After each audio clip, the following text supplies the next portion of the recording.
प्रभु श्री राम अपने घर पधारेंगे तो हर घर हर्षित होगा, हर घर में उत्सव मनाया जाएगा। संत समाज इस अवसर की, इस मौके की बहुत लंबे समय से इंतजार कर रहा था और अब जब ये अवसर आया है तो हमारे साथ संत समाज के एक ऐसे स्तंभ हैं जिनके हाथ उठाने से कुंभ मेले की शुरुआत होती है। एक ऐसे स्तंभ हैं जिन्होंने अपने जीवन के जरिए प्रभु श्री राम की आस्था का अर्थ जन जन तक पहुंचाया है। आज हमारे साथ जुड़ रहे हैं आचार्य महामंडलेश्वर स्वामी अवधेशानंद गिरि जी महाराज। स्वामी जी, बहुत बहुत स्वागत आपका रिपब्लिक पर। आचार्य जी, मैं आपसे सबसे पहले तो यही पूछूंगी, जब कहते हैं कि होए सोही जो राम रचि राखा, यानी प्रभु श्री राम ने शायद हमारी नियति में ये दिन रखा था कि हम इस अवसर को अपने सामने घटित होता देख पाएं। प्रभु श्री राम का भव्य मंदिर बनकर तैयार हो रहा है। हम सभी आह्लादित हैं, उल्लसित हैं, पूरी धरा पर अत्यंत अनुराग है और गौरव की अनुभूति भी हो रही है हिंदू समाज को, विशेषकर उन सभी भारतीयों को जो न केवल देश में हैं, बाहर भी हैं। इस पल की लगभग 500 वर्षों से प्रतीक्षा थी, एक लंबा संघर्ष, एक लंबी लड़ाई और न जाने कितने आंदोलन, न जाने कितने और भी संघर्ष के विविध रूप, जिनमें संत समाज सरयू पर पहुंचा 7 अक्टूबर 1984 को और फिर तब से लेकर लगातार राम ज्योति यात्राएं, राम रथ यात्राएं, राम ताले में थे उसे खुलवाने के लिए बड़े प्रयास, फिर शिलान्यास और फिर इस तरह से कार सेवकों पर न जाने कितने अत्याचार, अमानवीय अत्याचार, और उन सब में से निकलकर ये आंदोलन पहुंचा। हम अत्यंत आभारी हैं सर्वोच्च न्यायालय की, हमें न्याय मिला और अब 22 जनवरी को हम प्रभु श्री राम को प्रतिष्ठित होते हुए देखेंगे। यह दिन भारतीयों के लिए महापर्व है, एक अद्भुत दिवस है। हमें तो ऐसा ही लग रहा है कि यह दिन भारतीय संस्कृति के लिए एक अनुपम, उदात्त और एक ऐसा दिवस कहा जा सकता है जब भारतीय संस्कृति के उच्चतम, सर्वोच्चतम प्रतिमान प्रभु श्री राम जन जन के लिए वहाँ उपलब्ध होंगे, अयोध्या में उनके स्वयं के मंदिर में। आचार्य जी, जब हम प्रभु श्री राम की बात करते हैं, आपने वो समय भी देखा है जब एक कानूनी लड़ाई चली और एक समय ऐसा लगता था कि अंतहीन है, ये लड़ाई कभी ना खत्म होने वाली है। फिर हमने कोर्ट का वो फैसला देखा जिसका जिक्र आपने किया, उसके बाद भूमि पूजन देखा अयोध्या में और अब प्राण प्रतिष्ठा का दिन है। आपको लगता है इन सब में अनेकों ऐसे पड़ाव रहे जो चलकर आगे इस मंदिर की और प्राण प्रतिष्ठा के लिए जिन पर दारोमदार था, जो जिम्मेदार है?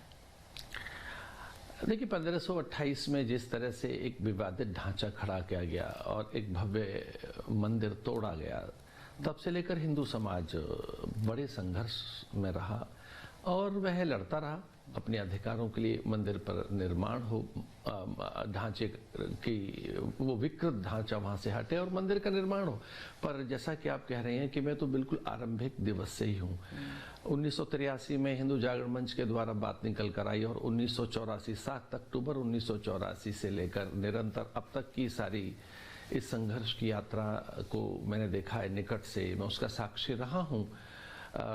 हम ये जानते थे कि हम विजयी होंगे, हम ये जानते थे कि अंततः हम भगवान का मंदिर वहाँ बनाएंगे, ऐसी हमारी प्रतिज्ञा, ऐसे हमारी सौगंध, ऐसी बार बार की हमारी शपथ कि मंदिर वहीं बनाएंगे।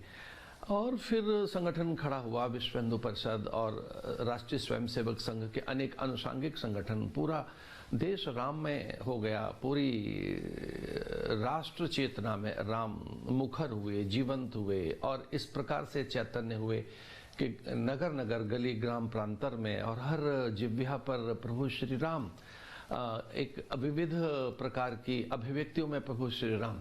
लेकिन मैं फिर भी कहना चाहूँगा कि कानूनी लड़ाई लड़ी गई और साक्ष्य रखे गए, खुदाई हुई, एक्सकेवेशन हुआ, वहाँ अनेकों प्रमाण मिले और यह सब जब सुप्रीम कोर्ट ने देखा कि ये निसंदेह राम मंदिर ही है, तब विजय हमारे हाथ लगी।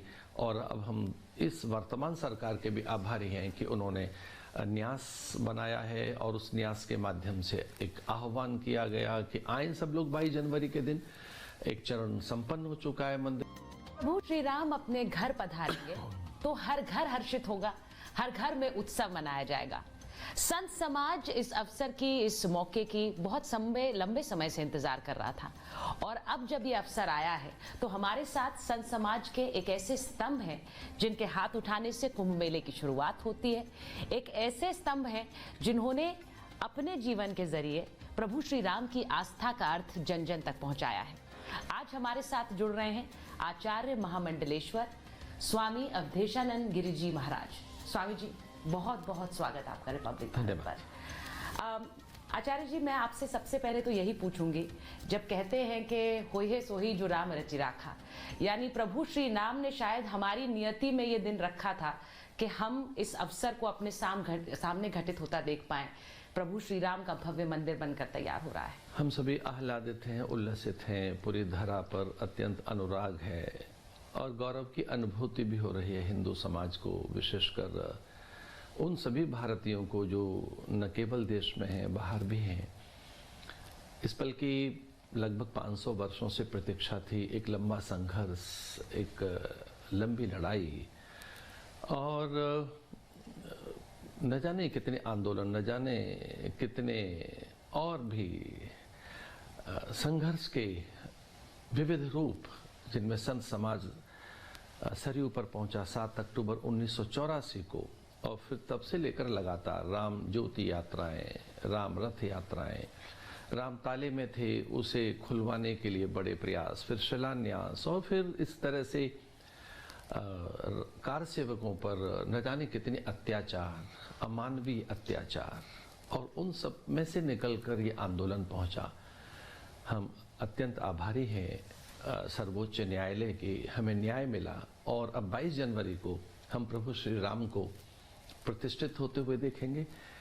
यह दिन भारतीयों के लिए महापर्व है, एक अद्भुत दिवस है। हमें तो ऐसा ही लग रहा है कि यह दिन भारतीय संस्कृति के लिए एक अनुपम, उदात्त और एक ऐसा दिवस कहा जा सकता है जब भारतीय संस्कृति के उच्चतम, सर्वोच्चतम प्रतिमान प्रभु श्री राम जन जन के लिए वहाँ उपलब्ध होंगे, अयोध्या में उनके स्वयं के मंदिर में। आचार्य जी, जब हम प्रभु श्री राम की बात करते हैं, आपने वो समय भी देखा है जब एक कानूनी लड़ाई चली और एक समय ऐसा लगता था कि अंतहीन है, ये लड़ाई कभी ना खत्म होने वाली है। फिर हमने कोर्ट का वो फैसला देखा जिसका जिक्र आपने किया, उसके बाद भूमि पूजन देखा अयोध्या में और अब प्राण प्रतिष्ठा का दिन है। आपको लगता है इन सब में अनेकों ऐसे पड़ाव रहे जो